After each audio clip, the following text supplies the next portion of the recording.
अस्सलाम वालेकुम। मेरा नाम फैसल है और मैं एक पाकिस्तानी ट्रक ड्राइवर हूँ। लेकिन अब मैं सऊदी अरब के सुनसान रास्तों पर मार्च सप्लाई करता हूँ। मेरा काम अब सऊदी अरब में है। यहाँ के रास्ते दिन के वक्त आम लगते हैं।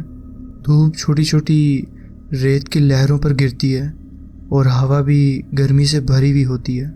लेकिन जैसे ही सूरज ढलता है, यही रास्ते एक अजीब सी वीरानी में डूब जाते हैं। आसपास सिर्फ रेगिस्तान होता है। बहुत दूर कहीं सिर्फ एक पेट्रोल पंप नज़र आ जाता है। कभी कभार सिर्फ ट्रक के इंजन की आवाज़ और कभी कभी टायर्स के नीचे से गुजरती रेत की हल्की सी सरसराहट और कभी एक अजीब सा एहसास जैसे कोई छुपकर हमें देख रहा हो। मेरी ज़िंदगी के बहुत सफ़र अजीब रहे हैं, लेकिन एक सफ़र ऐसा था जो मैं कभी भूल नहीं पाऊँगा। एक ऐसी रात जो अब भी याद आए तो मुझे डर महसूस होने लगता है। उस रात मुझे एक अर्जेंट माल सप्लाई लेकर रियाद से ताबुक जाना था। ये एक लंबा सफ़र था और मुझे आधी रात के वक्त डेजर्ट हाईवे पर अकेला ही चलना था। ये रास्ता बहुत कम लोग इस्तेमाल करते हैं, खासकर रात के वक्त, क्योंकि यहाँ पेट्रोल पंप भी बहुत दूर दूर हैं और अगर ट्रक किसी वजह से बंद हो जाए तो किसी की मदद मिलना मुश्किल होता है। मैं अपना ट्रक 80 किलोमीटर की रफ्तार से चला रहा था। सामने सिर्फ हेडलाइट्स की रोशनी और उसके आगे एक ना ख़त्म होने वाला अंधेरा। इधर उधर देखो तो सिर्फ रेगिस्तान, जिसमें हवाएं रेत को ऐसे उड़ा रही थी जैसे कोई पुरानी कहानियों का भूत जिंदा हो रहा हो। कभी कभी हवा इतनी तेज़ होती थी कि ऐसा लगता था जैसे कोई ट्रक के करीब से भाग कर गुजरा हो। लेकिन सब कुछ ठीक चल रहा था जब तक मैंने सामने रोड के बीच एक आदमी को खड़ा नहीं देखा। पहले मुझे लगा कि कोई मुसाफिर होगा या शायद कोई ऐसा जिसकी गाड़ी ख़राब हो गई होगी। रात के वक्त किसी इंसान का ऐसे अकेले हाईवे पे खड़ा होना अजीब ज़रूर था, लेकिन इतना डरावना नहीं था जितने अगले चंद लम्हों में होने वाला था। जैसे ही मेरा ट्रक उस आदमी के नज़दीक आया, मुझे एक अजीब सा एहसास होने लगा। वो आदमी हिल नहीं रहा था, जैसे एक मूर्ति हो। पहले मुझे लगा कि शायद मुझे कोई गलत फहमी हो रही है, लेकिन जब हेडलाइट्स उसके चेहरे तक पहुंची तो एक अजीब बात देखी। उसका चेहरा पूरा स्याह था, जैसे अंधेरे ने उसके चेहरे को लपेट रखा हो। कोई आंखें नहीं, कोई नाक नहीं, बस एक अंधेरा सा कालापन। और तभी जैसे ही ट्रक उसके करीब से गुजरा, मुझे एक हल्की सी हंसी की आवाज़ सुनाई दी। पतली, सर्द और अजीब सी हंसी जो सिर्फ चंद सेकंडों के लिए थी, लेकिन जैसे मेरे दिमाग में एक डर का बोझ दे दिया उसने। मेरा दिल तेज़ धड़कने लगा और मैंने अपना सफ़र जारी रखा। शायद अंधेरे का कोई धोखा था या मेरी आंखों का वहम। ये सोचकर मैंने अपने आप को तसल्ली देने चाहिए, लेकिन बस 15 मिनट बाद जब मैंने अपनी हेडलाइट्स के सामने एक रास्ता देखा तो मेरी सांसें एक पल के लिए रुक गईं। वही आदमी वापस रोड के बीच खड़ा हुआ था। मुझे समझ नहीं आया ये कैसे हो सकता है। अभी तो मैंने उस आदमी को पीछे छोड़ा था, फिर ये दोबारा सामने कैसे आ गया? क्या ये कोई और शख्स था जो बिल्कुल उसी की तरह दिख रहा था, या मेरी आंखें मुझे धोखा दे रही थी? लेकिन दिल की किसी कोने में एक अजीब सी घबराहट बढ़ने लगी थी। मेरे हाथ ठंडे होने लगे, जैसे खून जिस्म में जम गया हो। मैंने अपने आप को तसल्ली देने की कोशिश की। शायद ही मेरा वहम हो, शायद थकान की वजह से मुझे हेलुसिनेशन हो रही हो, लेकिन फिर भी अंदर एक अजीब सा डर महसूस हो रहा था। ये सब भूलने के लिए मैंने बिना ज़्यादा सोचे ट्रक की स्पीड बढ़ा दी। इंजन तेज़ हो गया, जिससे कि इंजन की आवाज़ तेज़ हो गई। टायर्स सूखे रास्ते को चीर रहे थे और मैंने बिना इधर उधर देखे सिर्फ सीधा देख रहा था। पर एक अजीब सी बेचैनी हो रही थी, जैसे कोई मुझे देख रहा हो, जैसे कोई मेरे बिल्कुल करीब हो। तभी एक अजीब ख्याल आया, अगर ये सच में वहम था तो मैं अपने रियर व्यू मिरर में देखकर कंफर्म कर सकता था। मैंने धीरे से नज़र उठाकर मिरर में देखा और जो देखा उसने मेरी रूह तक हिला दी। वो आदमी अब मेरे ट्रक के पीछे भाग रहा था, लेकिन बात सिर्फ यहाँ तक नहीं थी। उसका भागना एक आम इंसान की तरह नहीं था। उसके पैर उल्टे थे, जैसे कोई मुर्दा जिंदा होकर वापस आया हो। जैसे कोई इंसान नहीं बल्कि कोई और ही मखलूक हो जो इंसानों की तरह दिखती है मगर इंसान ना हो। मेरा दिमाग एक पल के लिए जम गया। धड़कन इतनी तेज़ हो गई जैसे सीने से बाहर निकल आएगी। ये जो भी था ये कोई आम इंसान नहीं था, ये कुछ और ही था। मुझसे रहा नहीं गया। मैंने ट्रक के पैडल ज़ोर से दबा दिए। फुल स्पीड इंजन ज़ोरों से चलने लगा और ट्रक हवा से बातें करने लगा। लेकिन मैं सिर्फ एक चीज़ को सोच रहा था, मुझे बस इस जगह से निकलना है। पर जैसे ही एक तेज़ मोड़ आया, एक और अजीब चीज़ होने लगी। ट्रक का स्टीयरिंग भारी होने लगा, जैसे कोई उसे कंट्रोल कर रहा हो। मैंने ज़ोर लगाया, स्टीयरिंग सीधा करने की कोशिश की, लेकिन ये अपनी जगह से हिल ही नहीं रहा था। जैसे कोई इनविजिबल ताकत मेरे हाथों से पावर छीन चुकी हो, जैसे किसी और के हाथों में कंट्रोल चला गया हो। ट्रक अब मेरे बस में नहीं था। और तब मुझे एक और चीज़ महसूस हुई। मेरा ट्रक के अंदर कोई और भी था। मेरी सांसें तेज़ हो रही थीं, हाथ पसीने से भर चुके थे और दिमाग एक अजीब सी गुबार में डूबा हुआ था। जो कुछ हो रहा था वो मेरी समझ से बिल्कुल बाहर था। लेकिन उस वक्त मुझे सिर्फ एक ही चीज़ समझ आई, मुझे यहाँ से किसी भी तरह निकलना है। मैंने ज़ोर लगाकर स्टीयरिंग सीधा करने की कोशिश की, लेकिन ट्रक जैसे किसी और के कब्ज़े में था। फिर अचानक एक झटका लगा, एक ज़ोर का धक्का लगा और ट्रक एकदम से बंद हो गया। हर तरफ सिर्फ अंधेरा छा गया। सिर्फ चांद की हल्की रोशनी थी जो वाइंडशील्ड से अंदर आ रही थी, लेकिन वो भी इतनी कमज़ोर थी कि बस ट्रक की डैशबोर्ड तक ही पहुंच पा रही थी। इंजन बिल्कुल बंद हो चुका था, सिर्फ एक गहरा सन्नाटा था और ये सन्नाटा इतना भारी था कि जैसे हवा भी रुक गई हो। मैंने फ़ौरन इग्निशन स्टार्ट करने की कोशिश की, एक बार, दो बार, तीसरी बार, पर इंजन बिल्कुल डेड था। उस वक्त एक अजीब सी घबराहट होने लगी। ऐसा महसूस हो रहा था जैसे मैं अकेला नहीं हूँ, जैसे कोई मेरे करीब ही है, मेरे ट्रक के अंदर है, मेरे साथ है। और तभी एक क्रीपी हंसी की आवाज़ आई। वो आवाज़ बिल्कुल पास से थी, जैसे मेरे कान के बिल्कुल करीब कोई हल्के से हंस रहा हो। मेरा गला सूख गया, हाथ एकदम जम गए। धीरे से मैंने अपनी सांस अंदर खींची और साइड मिरर की तरफ देखा। जो देखा उसने मेरी रूह हिला कर रख दी। वो आदमी मेरे ट्रक की वाइंडशील्ड पे लटका हुआ था। उसका चेहरा एकदम अजीब सा था, जैसे वो इंसान ही ना हो।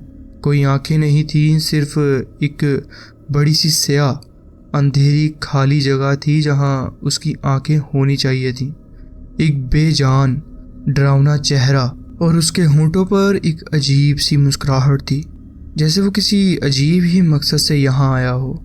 और तभी उसके मुंह से एक आवाज़ निकली, मत जा, रुक जा, रुक जा। उसकी आवाज़ एकदम पतली, सर्द और अजीब सी थी, जैसे एक सदियों पुराना साया मुझे बुला रहा हो। मेरा दिल चाहता था कि बस आंखें बंद कर लूं, चिल्लाऊं, ट्रक से नीचे कूद जाऊं, पर पैर मेरे जम से गए थे, जैसे जिस्म ने काम करना बंद कर दिया हो। लेकिन फिर एक चीज़ याद आई, कुरान। मैंने फ़ौरन अपने होंठ हिलाए और सूरह फलक पढ़ना शुरू की। हर लफ्ज़ के साथ मेरी आवाज़ तेज़ होती गई। जैसे ही मैंने सूरह मुकम्मल की, वो शख्स ने अचानक एक ज़ोर की चीख मारी और एक पल में ही गायब हो गया, जैसे कभी था ही नहीं, जैसे सिर्फ एक साया था जो रोशनी से मिट गया। मेरा ट्रक फिर भी बंद था, लेकिन मुझे महसूस हुआ कि हवा एकदम हल्की हो गई है, जैसे कोई भारी चीज़ मेरे आसपास से हट गई हो। मैंने कांपते हाथों से इग्निशन घुमाया और इंजन एकदम स्टार्ट हो गया। बिना एक सेकंड सोचे मैंने क्लच छोड़ा और फुल स्पीड पे ट्रक भगा दिया। मुझे नहीं पता वो क्या था, क्यों आया था, लेकिन एक बात समझ आ गई थी। डेजर्ट के इन सुनसान रास्तों पे कुछ ऐसी चीज़ें हैं जो आदमियों की नहीं, किसी और की हैं। जब मैं तबुक पहुंचा तो एक लोकल अरबी मैकेनिक के पास गया, सिर्फ ट्रक का चेकअप करवाने के लिए, बल्कि अपनी जहनी हालत संभालने के लिए। मैंने उसे पूरी कहानी बताई। वो आदमी जो रोड के बीच खड़ा हुआ था, वो उल्टे पैर, वाइंडशील्ड पर लटकना और वो अजीब हंसी।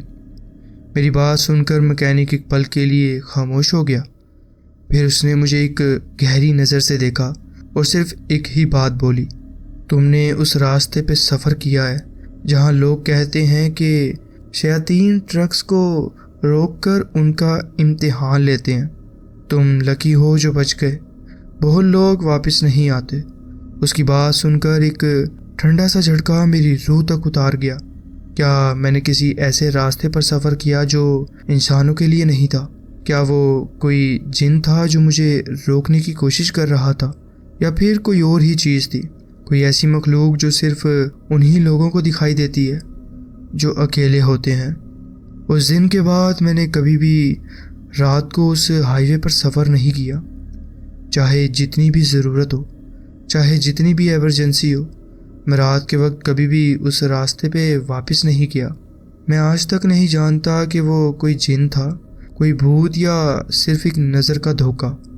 लेकिन एक बात सच थी, सऊदीया के कुछ रास्ते सिर्फ दिन के लिए बने होते हैं, रात को ये किसी और के हवाले होते हैं। ये था मेरा वाक़या जो मैं आपके साथ शेयर करना चाहता था। जी बहुत बहुत शुक्रिया, आपने अपनी कहानी हमारे साथ शेयर की। बढ़ते हैं अपनी नेक्स्ट स्टोरी की तरफ।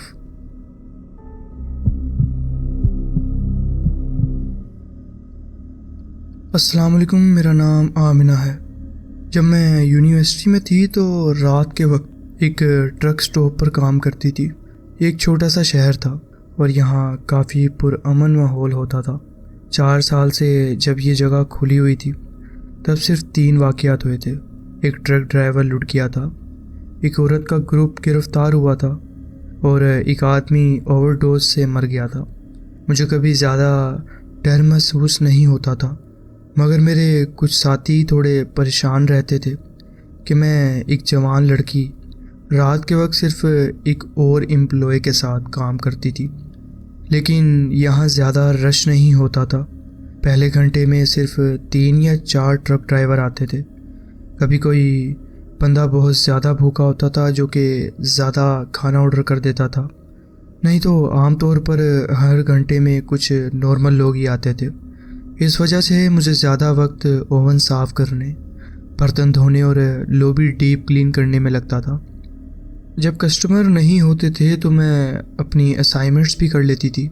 एक दिन जब मैं ये जॉब छोड़ने वाली थी, सुबह के तकरीबन 5 बजे एक बंदा अंदर आया। मेरी शिफ्ट ख़त्म होने वाली थी और मेरा कोवर्कर भी पहले ही वहाँ आ गया था ताकि कुछ पेपर वर्क कंप्लीट कर सके। मैं यूजुअल तरीके से उसके लिए सैंडविच बना रही थी। हल्की फुल्की गुफ्तगू भी हो रही थी, सब कुछ आम लग रहा था और उसने बताया कि वो न्यूयॉर्क से विस्कोसिन जा रहा है। मुझसे पूछा कि मेरी रात कैसी गुजरी। जब मैं उसका सैंडविच पैक करके कैशियर पे लाई तो इसको एक छोटा सा डिस्काउंट भी दे दिया क्योंकि वो ठीक लग रहा था। मेरी शिफ्ट ख़त्म होने वाली थी और मुझे बस घर जाकर कुछ घंटे आराम करना था। लेकिन जब मैंने उससे पैसे लेने के लिए हाथ बढ़ाया तभी सब कुछ गलत होने लगा। उसने मेरे हाथ पर सिक्के गिराए और अचानक उसकी पकड़ मेरी रिस्ट पर मजबूत हो गई। अगले ही पल मुझे महसूस हुआ कि मैं ये काउंटर की दूसरी तरफ फर्श पर गिर चुकी हूँ। उसने मुझे ज़बरदस्ती काउंटर के ऊपर से खींच लिया था और अब भी मेरी कलाई को मजबूती से पकड़े हुआ था वो। खुशकिस्मती से मेरा कोवर्कर वहाँ ही था। मैनेजर उस वक्त बाथरूम गया हुआ था, इसलिए उस शख्स को ये लगा कि सिर्फ मैं ही वहाँ हूँ। मगर मेरा कोवर्कर कैमरास देख रहा था और उसने सब कुछ लाइव देख लिया था। जैसे ही वो भागकर बाहर आया मैं ज़मीन पर गिरी और जिसने मुझे पकड़ा हुआ था वो भागकर बाहर चला गया और मेरे कोवर्कर ने फ़ौरन भागकर उस शख्स का पीछा किया। लेकिन वो उसके पीछे दूर तक नहीं गया क्योंकि उसे डर था कि कहीं बाहर और लोग भी ना हों जो मुझे नुकसान पहुंचा सके। वो फ़ौरन वापस अंदर आया, दरवाज़ा लॉक किया और मैनेजर को चिल्लाकर कहा कि पुलिस बुलाओ। पुलिस आई, उन्होंने जगह को सर्च किया, सिक्योरिटी कैमरास देखे, मगर उस शख्स का कोई अता पता नहीं चला। वो बस हवा में गायब हो चुका था जैसे, और फिर कभी उसके बारे में कुछ पता ही नहीं चला। अगले दिन जब मेरी हालत थोड़ी बेहतर हुई तो मैंने अपनी नौकरी छोड़ने का फ़ैसला कर लिया था और नोटिस दे दिया था। लेकिन मुझे उस वक्त दिन के शिफ्ट पर लगा दिया गया था ताकि मुझे रात के वक्त काम ना करना पड़े।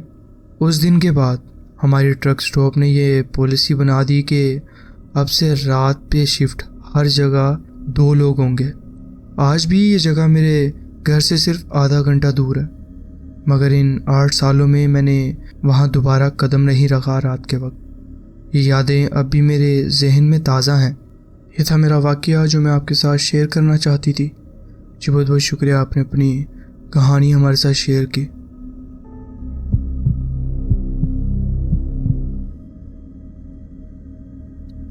अस्सलाम वालेकुम। मैं 21 साल का हूँ। ये वाक़या उस वक्त का है जब मैं 18 का हुआ था और स्कूल से फ़ारिग हुआ था। मेरी फैमिली ने लाहौर के डिफेंस एरिया में एक नया घर ले लिया था। मेरी माँ का कहना था कि हम एक नई ज़िंदगी का आगाज़ कर रहे हैं, लेकिन मुझे असल वजह मालूम थी। ये हमारा एक पर्सनल इशू था, वो मैं यहाँ पर आपको शेयर नहीं कर सकता। कुछ हफ्तों बाद जब हम नए घर में बस गए, मेरी बहन जो कि दोबारा कराची चली गई थी दोस्तों के पास, उसका कहना था कि उसे ये नया शहर पसंद नहीं आया, इसलिए वो एक दोस्त के घर भाग गई है। बदकिस्मती से मैं अपनी माँ के साथ वापस कराची नहीं जा पाया, मुझे यहीं लाहौर में रुकना पड़ा। अगली सुबह जब मेरी माँ चली गई, मैं नई कॉलोनी में जॉगिंग पर निकला, और इसलिए भी कि थोड़ा माहौल को जान सकूं। जब मैं रुक कर सांस ले रहा था और अपने मोबाइल पर गाने तब्दील कर रहा था, तो अचानक मेरी रीढ़ की हड्डी में ठंडी सी लहर उठी। ऐसा महसूस हुआ जैसे कोई मुझे घूर रहा हो इधर उधर, लेकिन सब कुछ ठीक लग रहा था, मगर मुझे यकीन था कि कोई करीब से मुझे देख रहा है। कुछ तो बेचैनी हो रही थी मुझे।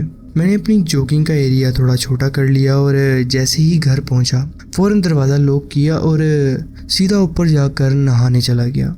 नहाते वक्त नीचे से हल्की सी डंप की आवाज़ आई। मैंने फ़ौरन पानी बंद किया और ध्यान से सुनने लगा। दोबारा से आवाज़ आई। मैंने जल्दी से कपड़े पहने और नीचे गया, लेकिन वहाँ कुछ भी नहीं था। हर दरवाज़ा लॉक था। मैं कुछ परेशान हो गया, लेकिन कोशिश की कि खुद को संभालूं। तभी मेरी माँ का फ़ोन आया। मैंने उसे बताया कि सब ठीक है, ताकि वो ज़्यादा टेंशन ना लें। वैसे भी वो मेरी बहन की वजह से परेशान थी। मैंने कहा कि मैं कुछ खाना ऑर्डर कर रहा हूँ और बाकी दिन आराम से गुजार लूँगा, आप टेंशन नहीं लें मेरी। रात के करीबन 10 बजे मैं डिनर कर चुका था और टीवी पर एक ड्रामा देखते हुए सो गया था। कुछ घंटों बाद मेरी आँख खुली। लगभग 1 बज रहा था। कमरा सर्दी से जम गया था। तभी वो पहली वाली अजीब सी फीलिंग वापस आ गई, जैसे मैं किसी ख़तरनाक शिकारी के निशाने पर हूँ। मेरे पेट में उलझन सी महसूस होने लगी थी। कुछ बहुत गलत था। तभी मुझे एहसास हुआ कि मेरा फ़ोन गायब है। काउच पर ढूंढता, लेकिन मिला नहीं मुझे मेरा फ़ोन। परेशान होकर मैंने अपने लैपटॉप पर एक वेबसाइट यूज़ की, एक ऑनलाइन सर्विस जिसमें मैं अपना फ़ोन ट्रेस कर लेता हूँ। थरथराते हाथों से मैंने अपना नंबर डाला। जैसे ही रिंगट्यून बजना शुरू हुई, फ़ौरन बंद भी हो गई और फिर फ़ोन की दूसरी तरफ से भारी भारी सांस लेने की आवाज़ आने लगी। मैं जवाब भी नहीं दे सका कि अचानक से पेटियों के शीशे पर दस्तक हुई। मैंने फ़ौरन अलमारी से एक बेड का अनस्क्रूड पोस्ट निकाला और नीचे गया। जैसे ही शीशे से बाहर देखा, मेरा दिल रुक गया। एक सियासा शख्स एक अजीब सा मास्क पहने मेरा फ़ोन हाथ में पकड़े खड़ा था। मैं कुछ और देख पाता इससे पहले ही उस शख्स ने शीशा खोला। मैं फ़ौरन दरवाज़ा तोड़ता हुआ बाहर निकला और सीधा सामने वाले पड़ोसी के घर की तरफ भाग गया। वहाँ का दरवाज़ा इतना ज़ोर से खटकाया कि एक बुजुर्ग खातून ने आके दरवाज़ा खोला। मैंने सब कुछ उन्हें बताया तो उन्होंने फ़ौरन पुलिस को कॉल की। पुलिस 10 मिनट में आ गई और मेरे घर का छप्पा छप्पा चेक किया, लेकिन कोई निशान, कोई सबूत नहीं मिला। उस रात के बाद मैं उस घर में अकेला रहने के बारे में सोच भी नहीं सकता था। मैंने पुलिस से दरख्वास्त की कि मुझे थाने ले चलें और उन्होंने इजाज़त दे दी। थाने में एक अफसर ने मुझे बताया कि मेरा फ़ोन घर के बाहर से मिल गया था, लेकिन उस पर कोई उंगलियों के निशान नहीं थे और मैं उस शख्स का चेहरा भी ठीक से नहीं देख सका, इसलिए केस बंद कर दिया गया था। लेकिन एक और डर का मंजर तब सामने आया जब मैंने फ़ोन अनलॉक करके अपनी माँ को कॉल करना चाहा। जब मैंने अपनी गैलरी देखी तो मेरा खून जम गया, मेरे रोंगटे खड़े हो गए। पुलिस अफसर ने देखा कि मैं घबरा गया हूँ। उसने पूछा क्या हुआ, तो मैंने फ़ोन उसे दे दिया। गैलरी में तकरीबन 10 से 15 वीडियोस थी। मैं काउच पर सो रहा था। हर वीडियो करीबन 3 मिनट की थी। वो नकाब पहना हुआ शख्स अंदर आ चुका था और मुझे सोते हुए देख रहा था। मैं इतना ज़्यादा घबरा गया था कि उल्टी सी आने लगी थी मुझे। मैंने फ़ौरन माँ को कॉल की और सब कुछ बताया। कुछ घंटों बाद मेरी माँ और बहन सीधा एयरपोर्ट से मुझे लेने आ गए। उस घर में हम ज़्यादा अरसा नहीं रहे। काफ़ी अरसे तक मैं ये सोचता रहा कि अगर मैं उस वक्त आँख खोल देता जब वो शख्स मेरे ऊपर झुका हुआ था तो क्या होता। शायद आज मैं ज़िंदा होता भी या नहीं। ऐसे 100 ख्याल मेरे जहन में हैं। काफ़ी वक्त लगा, लेकिन आखिरकार मैं इस सब को कबूल कर गया।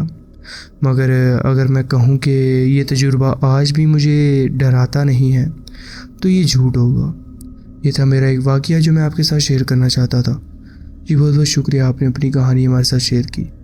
तो जी फ्रेंड्स, ये थी आज की स्टोरीज़। आप कमेंट्स में ज़रूर बताएं कि आपको ये स्टोरीज़ कैसी लगी। अगर आपको ये स्टोरीज़ अच्छी लगी हो तो वीडियो को ज़रूर लाइक कीजिए और चैनल को ज़रूर सब्सक्राइब कीजिए और बेल आइकन को ज़रूर प्रेस कर लीजिए ताकि आगे आने वाली कहानियाँ वीडियोज़ आपसे मिस ना हो। अपना ख्याल रखें और मिलते हैं नेक्स्ट वीडियो में। अल्लाह हाफिज़।